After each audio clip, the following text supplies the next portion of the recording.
Hello everyone. Today in this episode we'll discuss what is cap theorem, why this cap theorem is important and what problems this cap theorem is trying to solve. Then we'll also look at how can we provide the trade-offs or what all trade-offs we should consider while building the backend application. So let's get started. So the first thing to note here is that the cap theorem comes into play when you design any stateful application. And in this modern world almost all the applications are stateful applications. Cap theorem is a concept in distributed systems which explains the trade-offs between consistency, availability and partition tolerant. So let's first understand what is consistency. In distributed system, consistency means all the nodes see the same data at the same time. So let's see by an example what do I mean by that. So let's say you have a distributed system, you have a backend application which is running on 4 nodes, right? Not the backend application, let's say this is your database. And if you write something on node A, let's call it A, B, C, D. Let's say you got a write request from your client, you write on A, and as soon as you return the ACK or the success to your client, right?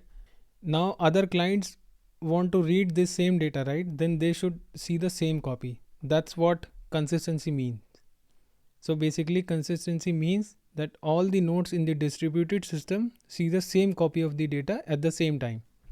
So if you read the same data from node B, it will return the same copy of the data that is available in the system, which is latest data. Second is availability.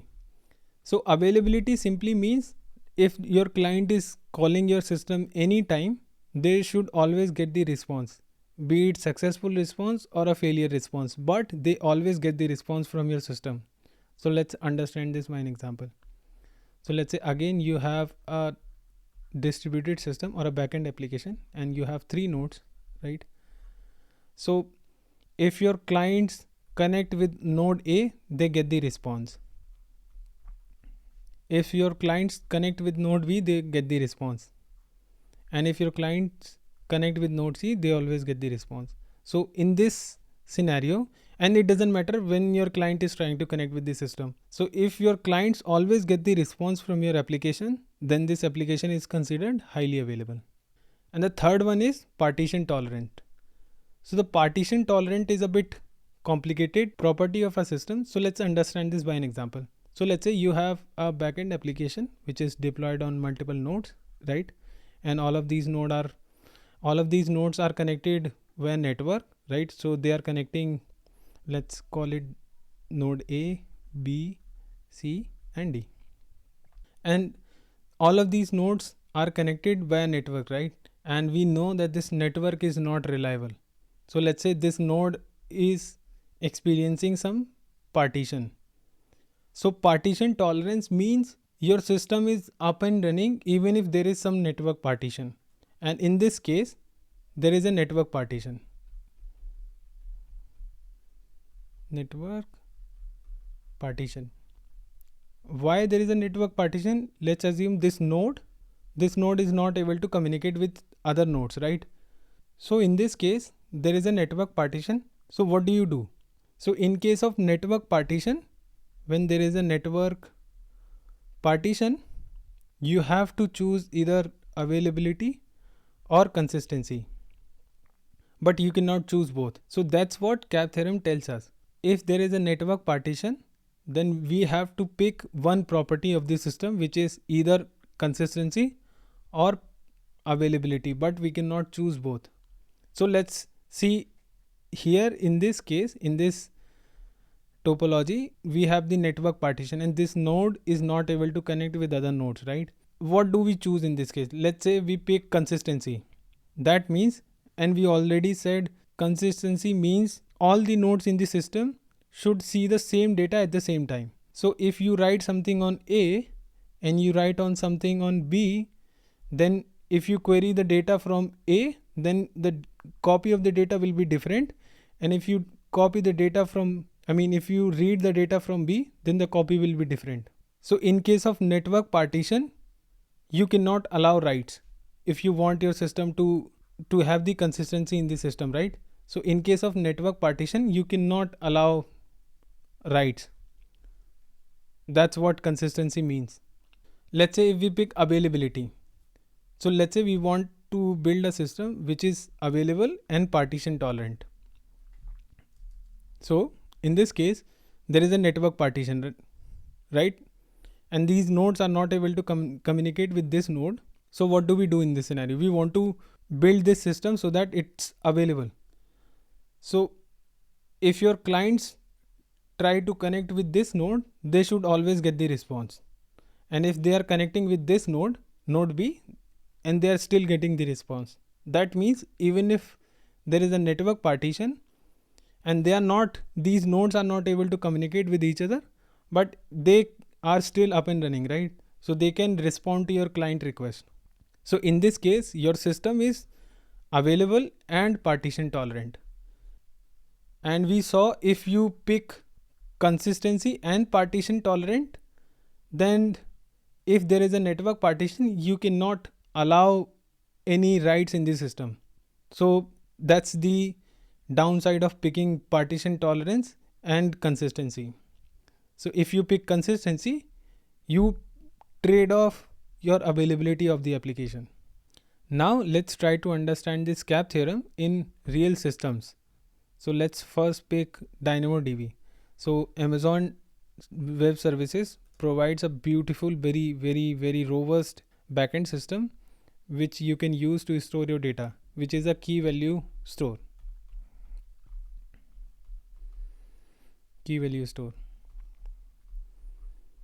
And this DynamoDB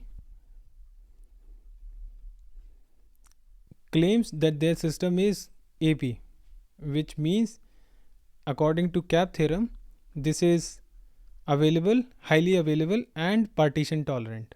And it's a NoSQL schemaless DB. NoSQL schemaless. How this DynamoDB works, we will understand this in some other video, but right now we just want to understand how do we apply this CAP theorem to understand its internal architecture. So DynamoDB maintains these nodes in consistent hashing in very simple configuration. Let's understand, let's say this is node A, B, C. All these nodes are distributed across a ring and this is consistent hashing. With this example, we want to understand how to apply CAP theorem on any system. And it's not like DynamoDB is implemented this way. So whenever your application is trying to write some data, right? So it provides the partition key. This key is, let's say, picks the node A. It will write the data here, which is good. And then it returns the response back to your client or to your app. Now let's say there is some network partition. Let's say this node A is not able to communicate with other nodes. What do you do in this case? I mean, DynamoDB simply prefers availability over consistency. So what do I mean by that? So availability means they want their system to be available for the clients to continue to write even if there is some network partition, and they do not want their customers or the clients to block the writes. So in this case, what they picked availability and partition tolerance. So in this case, even though there was some network partition and these nodes were not able to communicate with each other, still their system was available and you could still write into the system even if there was some network partition. Now let's take another example. Let's take Cassandra as our database. So Cassandra claims their system is CP according to CAP theorem. So what does this mean? That their system is partition tolerant and consistent. So let's understand what would happen in that case. So let's say Cassandra also distributes its nodes across the ring using consistent hashing. So let's say this is node A, this is node B, this is node C, and this is your client app. And I'm not saying this is the actual architecture Cassandra is using right now. I'm just trying to demonstrate why they claim their system to be CP according to cap theorem, and how do we usually apply the cap theorem in the real systems to understand the behavior of the system whenever we are building any backend application, so that you could understand the behavior and based on that you could build your system. Let's say you send a request, right? This hash is calculated for this particular request ID, and then let's say your node A is picked. Then the write goes through on A, and finally you get the response that your write was accepted. Now let's say there is some network partition. Let's say this node again is not able to connect with other nodes, and what do you do in this case?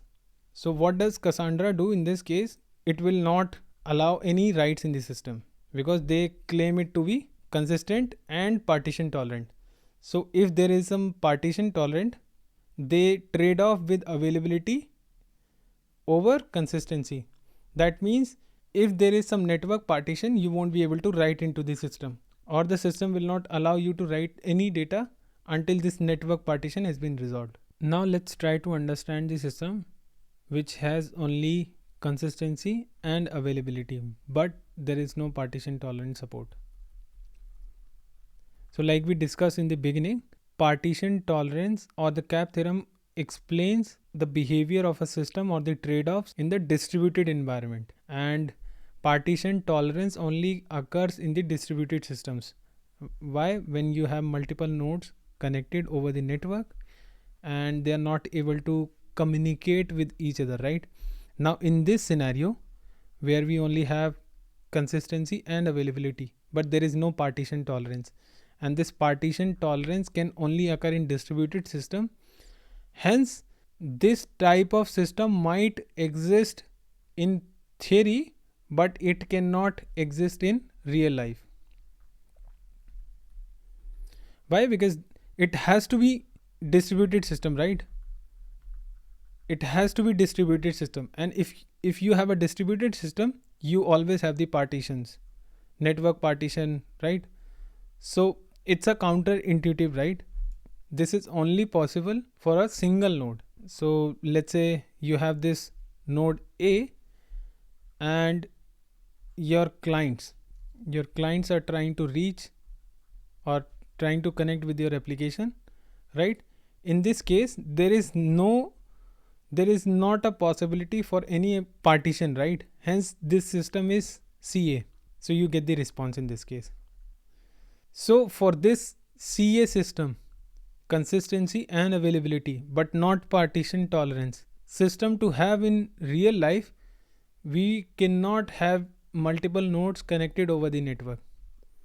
Why? If these nodes are connected over the network, then there is always a possibility of network partition. Hence CA system only exists when there is only one node in the system and there is no possibility for network partition. So now let's see what all things we discussed in this episode. So first, initially we discussed what is cap theorem, where to apply this cap theorem, what is consistency, what is availability, and what is partition tolerance. And then we also discussed the network partition. And then we also saw some of the examples, some of the databases, how can you achieve the CA, which is consistency and availability, or availability and partition tolerance, and consistency and partition tolerance. So this cap theorem helps you understand the nature of the system. So I think that's it for this episode. If you like the content, consider subscribing to my YouTube channel, and see you in the next one.